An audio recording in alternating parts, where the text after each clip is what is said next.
Hi everybody, I'm Jim at ifoundjim.com. Most people have no clue how to coil up an extension cord.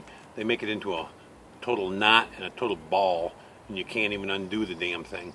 So I'm going to show you how to actually take this neatly coiled extension cord and plug it into your lawnmower. A lot of people don't even know how to do that. So what I'm going to do is I'm going to take this end, which is the end that you plug into the outlet. That's going to set free. This is the end that you plug into your electric lawnmower.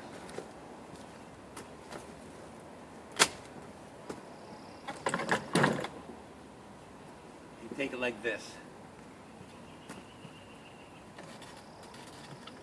Goes up into the handle like this. See how I did that?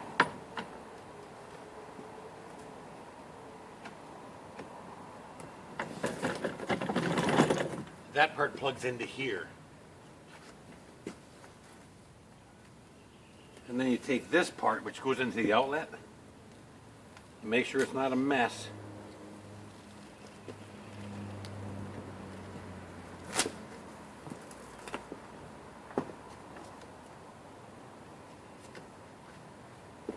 You plug the other end into the outlet, and then you're ready to go. Just like this.